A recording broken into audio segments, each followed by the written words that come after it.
Good evening, I'm Deanna Sumanak-Johnson. Tonight, Canada's top soldier makes a secret trip to Poland where Canadian troops are training Ukrainian soldiers. And they told me how the training that we gave them the skills to survive and win on the battlefield. Also tonight, as questions swirl over foreign election interference, pressure mounts on Ottawa to track people working for foreign governments. Canada is sending out a wrong signal that we are weak, that we are watching, but we're not actioning. And ahead of International Women's Day, a call to stem the rising number of women struggling to find affordable housing. Women helping women, women supporting women, showing love, being kind, and creating safe spaces and talk about these issues. That's later, but first. The Chief of the Defence Staff says Canada's contributions are being noticed on the battlefields of Ukraine. The top soldier made a secretive visit to Kyiv this weekend before meeting with Canadian soldiers training Ukrainian troops in nearby Poland. David Common was there. As a soldier mounts a berm and opens fire, you might think this was Ukraine's front line, but this is unfolding in the comparative safety of Poland. Let's go! Yell at him! Put on a tourniquet! Meters away, a man in uniform drops to the ground, grabbed by Ukrainian soldiers and pulled to safety. A tourniquet pulled tight around a simulated gunshot wound to his leg. Yes, my leg! All this part of a deployment of Canadian soldiers, now in their 6th month, teaching first aid under fire to veteran Ukrainian soldiers who themselves have been pulled off the line briefly for this specialized training. As Russia rebuilds, the race is on to ensure that Ukraine gets the equipment, the training that is necessary for it to be able to survive and be victorious as a nation. Canada's top soldier, General Eyre, visited Ukraine on Saturday, hearing firsthand about the expected spring attacks and how training from multiple NATO nations is making a difference. And they told me how the training that we gave them not only changed their leadership philosophy on how to command at lower levels, but gave them the skills to survive and win on the battlefield. But General Eyre has another worry too. And I'm very concerned about our state of readiness. Tanks, artillery guns, ammunition, and more, which have been donated to Ukraine from Canada's stocks, have yet to be replaced.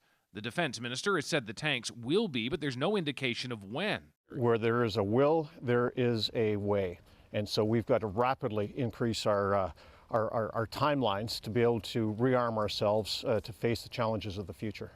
Canadians may not be fighting in this war, but the conflict has made Canada's military much busier, deploying dozens of trainers and emptying out military warehouses.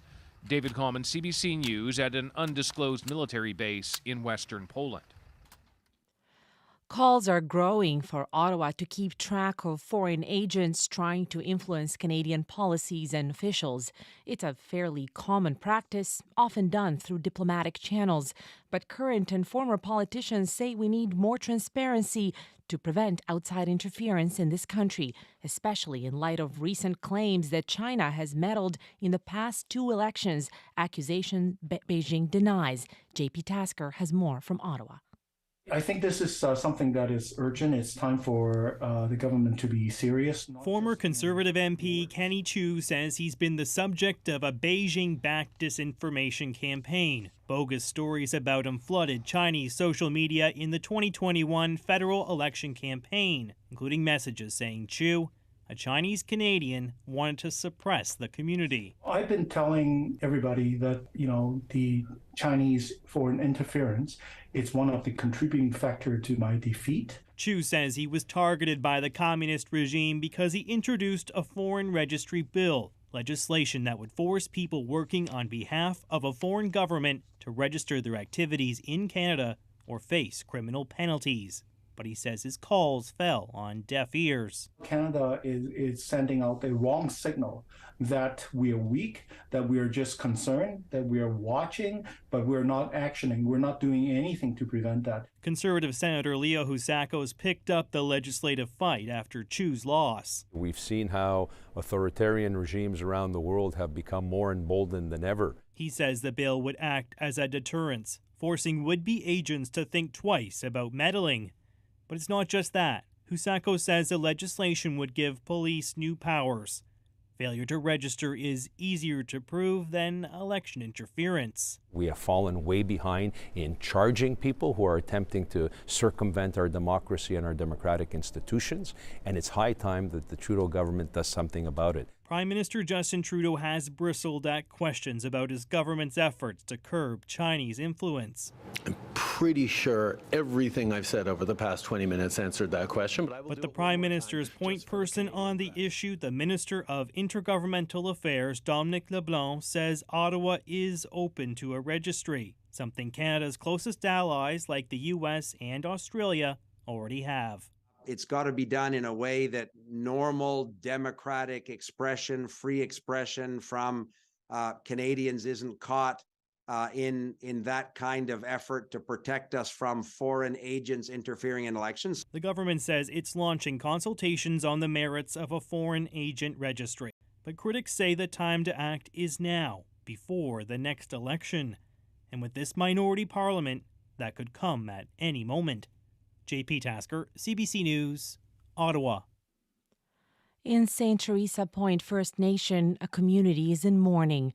Last Wednesday, 2 14-year-old girls were found dead outside on the northern Manitoba First Nation. The night before, temperature plummeted to negative 23 degrees. The CBC's Stephanie Cram spoke to the family of one of the girls and brings us this report. Albert Shingu says it was too cold for his 14-year-old granddaughter to be outside. Her grandmother told her it's kind of too cold for her to go out, and we were trying to hold her back, but she didn't want to stay home. She wanted to be with her friends.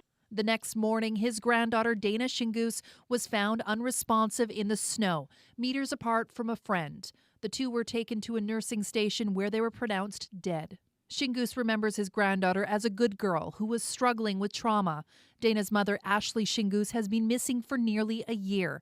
Albert has been spending weeks away from his reserve in Winnipeg looking for Ashley. Waiting for her mom, and finally her mom told her that. And sometimes she takes it hard, sometimes she's depressed. Dana's uncle Darnell Harper is a constable in St. Teresa Point First Nation. He told CBC he found the girls. Now he's trying to be strong for his parents. I'm there watching over them to show them that to be strong. The community is looking for answers. Chief Elvin Flett says the two girls were found between two houses. He wonders if the cause of death was something other than hypothermia. How could anybody just lie down and sleep and then succumb to both of them at the same time? Flett says they are waiting for the results of the autopsies and toxicology reports. He worries the teens' deaths were the result of the ongoing drug crisis in his community. It's gotten so big that we can't handle it anymore. It's becoming virtually a crisis. The family is planning a memorial for Dana. Albert Shingu says as he grieves the loss of his granddaughter, he's still holding out hope of finding her mother, ever thankful to have his family nearby. Sometimes it hurts, sometimes you cry. It's a healing journey for me. Stephanie Cram, CBC News, Winnipeg. After more than 2 decades of discussion, 100 countries have agreed to a deal to protect the world's oceans. The aim is to protect marine life in the regions outside national boundary waters, known as the high seas. Susanna De Silva has more. Good evening-ish, ladies and gentlemen. The ship has reached the shore. It took a marathon 36-hour negotiation session and decades of discussion for that ship to come in, but many, including Greenpeace UK's Will McCallum, say the treaty reached to protect the ocean was desperately needed. This is a huge deal, and throughout the whole of human history, up until this point, it's been impossible to do anything to protect the biodiversity that lives out there. More than 100 countries agreed to the deal that will see a new UN body set up to evaluate proposals by nations about what areas of international waters should be protected. It's part of reaching a goal set last year to protect 30% of the Earth's lands and oceans by 2030. But the treaty has been delayed over issues around things like fishing rights and the division of royalties of any potential resources or even pharmaceutical discoveries made in the oceans. We, along with many countries, believe that if you find something out there, the benefits of what you found should also be divided equitably amongst all countries. You know, it was an amazing moment. Susanna Fuller with Canadian environmental group Oceans North was part of the negotiations and in the room when the deal was reached. She says Canada has made some strides in protecting oceanic ecosystems, but this is a needed piece. The species don't care about jurisdictions and 200-mile limits. So we need to make sure that those same species that we're protecting in our waters are also protected outside. Signatory countries now need to ratify the deal at home and develop their proposals of what they think should be protected, something that will still take years as the pressure on the oceans grows every day. It's a good start, but obviously all things takes a while to change. On Vancouver's Jericho Beach, Yasmin Skepins welcomes the news of the treaty as she scours the ground, with a blue bucket in one hand and a grabber in the other looking for garbage, a small passion to protect the oceans that led her to start an awareness campaign around discarded cigarette butts. Focus on the positive. Focus on what you can do and don't wait until certain things came into effect. I mean, you can already make a difference now, just by doing little things like even picking up a piece of garbage every day. She is optimistic awareness around protecting the ocean is growing, and this new deal can only help. Susanna De Silva, CBC News, Vancouver. Norway's capital was the scene of historic protests last week as environmental and indigenous activists united in objection to a green energy project built on important winter pastures for the Sami people. John Last reports. With a Sami flag clenched in her hand, environmentalist icon Greta Thunberg was carried away by police from Norway's Ministry of Petroleum and Energy. As she later told Reuters, she wasn't there to protest gas, but green energy, a wind farm project that has set the Norwegian state against the indigenous Sami people. It's violating human rights, and that is completely unacceptable. The Fosen wind farm is one of Norway's largest, producing more energy than the rest of the country's wind turbines combined. But the park was built on key winter pastures where Sami families herd their reindeer, a cultural practice that goes back millennia. It was Norway's own high court that ruled that the Fosen wind park is illegal because of the way it hinders the practicing of Sami culture in the area. Petra Laiti is a Sami youth activist from Eyre, Finland. She joined the protest in solidarity with many other Sami from across their divided homeland. Norway is far from the only place Sami are facing pressure from green developments. In Sami territory in neighboring Sweden, vast deposits of rare earth minerals used to make batteries are pitched as key to energy independence from China. Further afield, in Finland, Sami territory is home to some of the last old-growth forests in Europe, now eyed for harvesting by the state logging company, which sells its timber as a renewable resource. It's kind of a chess game up here. In Finland's far north, where its border meets with Norway, I met with Tero Mustonen. He's a conservationist with Snow Change Cooperative. For years, they've been buying large parcels of land in Arctic Finland and co-managing them with local Sami communities to prevent predatory development. We need wind power. That's self-evident, and that has been decided. The problem is that when we are deciding as societies where they should go, we should work with indigenous peoples to let them tell us whether they approve.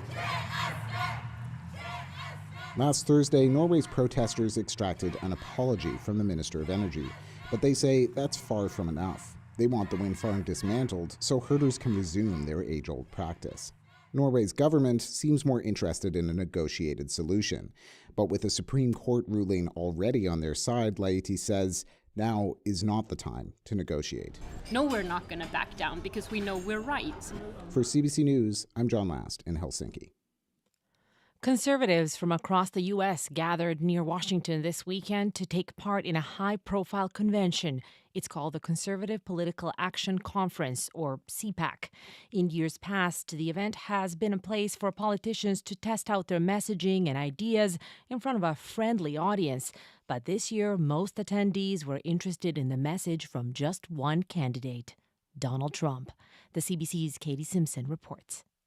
God bless the USA. Donald Trump gave the crowd exactly what they wanted. pumping his fists as he walked onto the convention floor stage, riling up the room full of hundreds of adoring supporters. The former president is the main draw at CPAC, delivering his usual re-election speech, a mix of attacks and grievances. I am your warrior, I am your justice, and for those who have been wronged and betrayed, I am your retribution, I am your retribution. Trump faced very little pushback since this year's gathering failed to draw a larger, more general conservative audience, a sign of just how fractured the Republican Party is in this moment. CPAC showcased Trump's far-right wing of the party.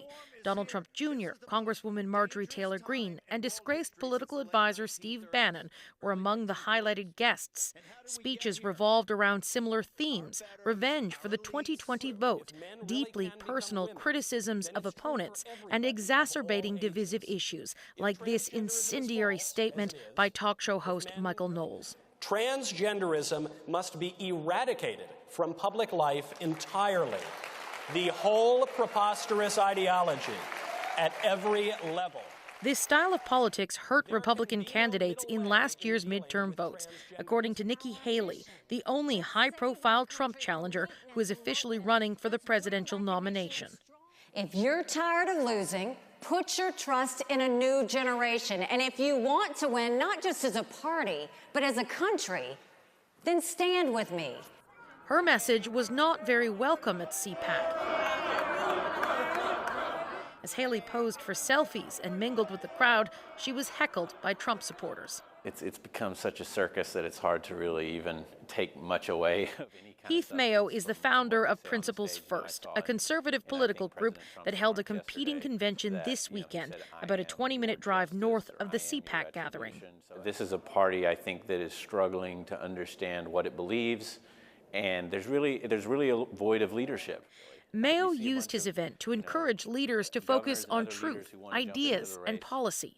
After a string of losses by Republicans in general elections, he's more hopeful than ever that some candidates and voters may be ready to give his style of politics a try. Katie Simpson, CBC News, Washington. North Korea spends hundreds of millions of dollars each year on its missile program. The country fired a record number of missiles last year. But while the regime prioritizes military spending, North Korea watchers say the Hermit Kingdom is facing a major food crisis. They fear it could be a repeat of a similar crisis in the 1990s. Michelle Song reports.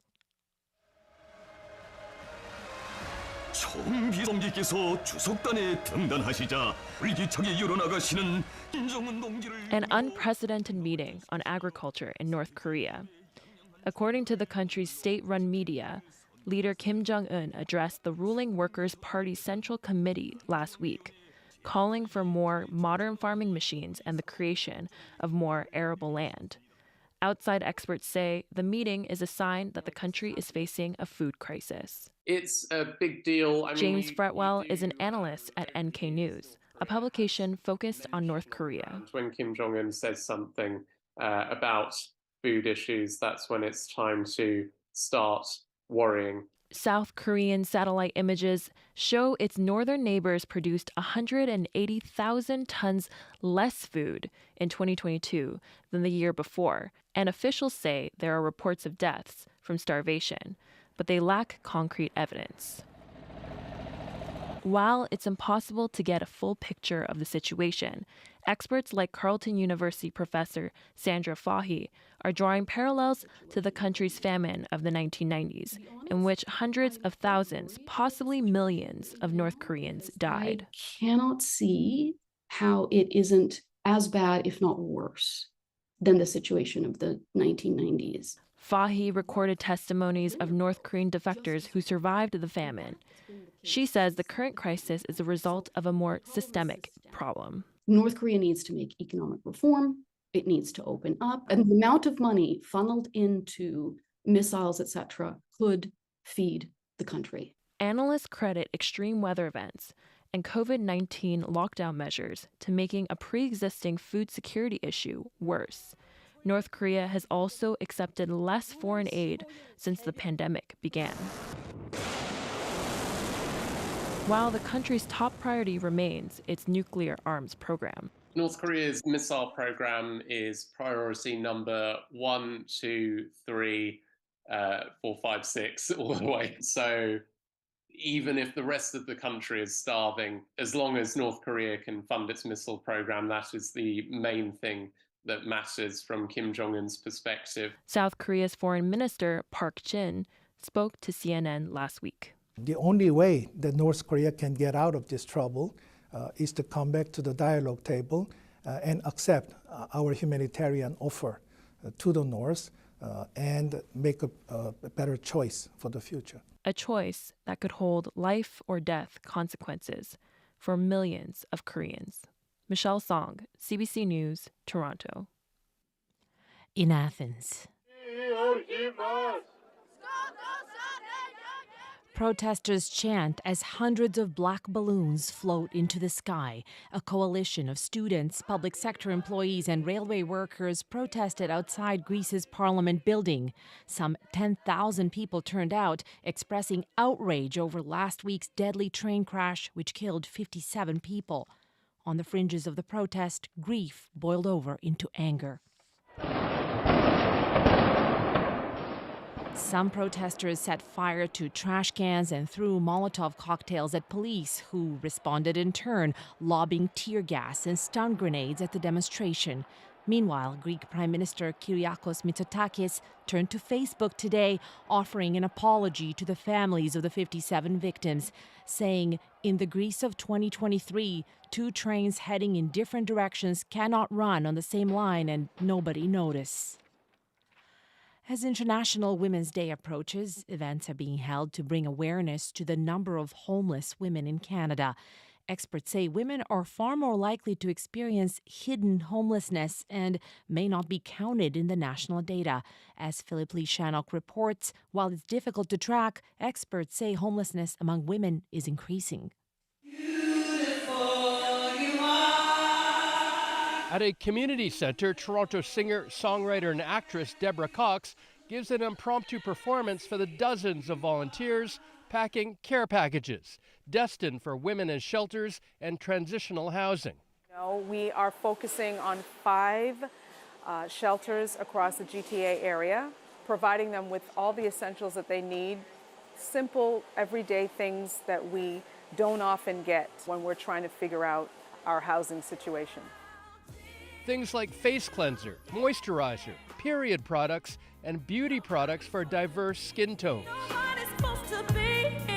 Along with practical help, the Canadian Music Hall of Fame inductee is also trying to bring awareness to the issue of homelessness among women. Women helping women, women supporting women, showing love, being kind, and creating safe spaces so that we can be more communicative and talk about these issues. I think we often have a visual image of what homelessness looks like. Melissa Coomer-Benson is the CEO of the YWCA Regina, which runs a shelter for women and families called My Aunt's Place. And this is an opportunity to talk a little bit more about the realities of what we see at My Aunt's Place. We started 8 years ago. The term family homelessness wasn't really used in our community to describe the realities of houselessness. Statistics Canada data from last year indicates 38% of people experiencing homelessness are women. Advocates say women are undercounted and more likely to experience hidden homelessness since they're less likely to appear in shelters, drop-ins, or seen sleeping in public places than men. Sarah Buhler is a law professor at the University of Saskatchewan who researches causes of homelessness. She says evictions are on the rise and that women have higher rates of losing housing than men. One of the things that I found is that the most common ground for eviction is arrears of rent or non-payment of rent. Along with addictions and mental health issues, other causes include intimate partner or family violence. Although 4 out of 10 people experiencing homelessness are women, according to the Canadian Centre for Housing Rights, 7 out of 10 shelter beds are co-ed or dedicated to men. Philip Lee Shannock, CBC News, Toronto. You're listening to The World This Weekend on CBC Radio 1. I'm Deanna Sumanak Johnson. The pyramid-shaped peak of the Matterhorn will no longer appear on the packaging of Toblerone chocolate bars. The famous mountain has been associated with the brand since the 1970s, but the U.S. firm which manufactures Toblerone is moving some production out of Switzerland, and Swiss rules state that national symbols can't be used to promote milk-based products unless they are made exclusively within the country. The company says the Matterhorn's image will be replaced by a more generic-looking summit. Options for what to do with your body after you die have been pretty limited. Most people are either buried or cremated. A small number donate their bodies to science. But more environmentally friendly alternatives are emerging. Water cremation, also known as aquamation, is being touted as a greener, gentler parting from Earth. But as Tony Waterman explains from Texas, the movement there is facing opposition.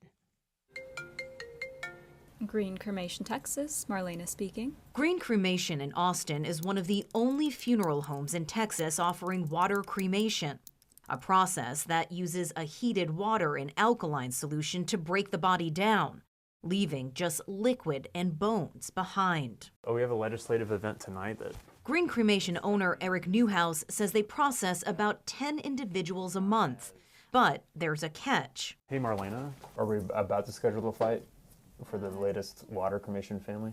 The bodies have to be shipped to Missouri because water cremation isn't legal in Texas, something Newhouse believes is an infringement on personal freedoms. I think the most effective message is a question of whether or not you want the government controlling your freedoms with respect to the last decision that you'll make for your body and for your life. A water cremation bill was first introduced in Texas in 2017, but still hasn't gone before the full legislature. One of the biggest hurdles, Newhouse says, is awareness. Most Texans have never heard of it. But the movement is also up against the Catholic Church, despite it lifting a ban on fire cremations in the 1960s. Local church representatives directed me to written testimony the Texas Catholic Conference of Bishops has sent to lawmakers, calling water cremation, quote, disrespectful of the human body, and pointing out that the liquid remains are, quote, poured down the drain. Newhouse says that's not all that different from traditional embalming. I respect the Catholic position, however, I don't believe that opinion should control this decision for every Texan. In other parts of the world, though, water cremation has already taken hold. It's allowed in parts of Europe, 5 Canadian provinces, and about half of U.S. states. Aquamation is actually 100% what my husband knows my wishes are. Stacey Herrick says she's drawn to water cremation because of its limited environmental impact. The entire process uses 90% less energy than flame cremation, produces less carbon, and emits no greenhouse gases. I think everybody wants their death to be as meaningful as their life.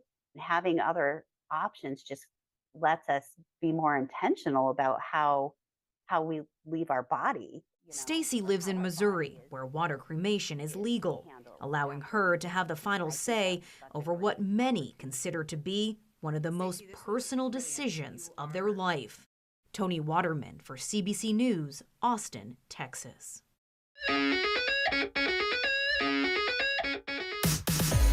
As we move towards the end of this year's award season, culminating with the Oscars next weekend, there's one award show that is not struggling to get young people to care about it.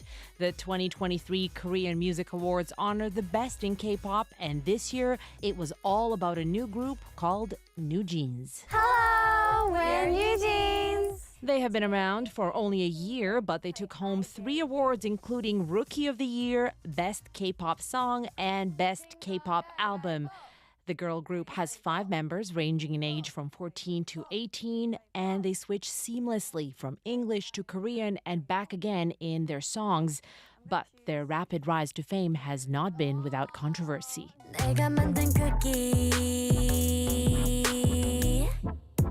The lyrics of that song, Cookie, have been interpreted by some as a little too sexually provocative for performers that young, but their fans around the world don't seem to care, as the song's 100 million streams on Spotify can attest. Now, if you prefer more classic K-pop and you're going, wait a second, where are the guys from BTS? Well, they haven't gone away. 'Cause I know what you like, boy. You might can make a like, boy. The guys are on the same label as the girls from New Jeans and even did a dance to the New Jeans song, Hype Boy.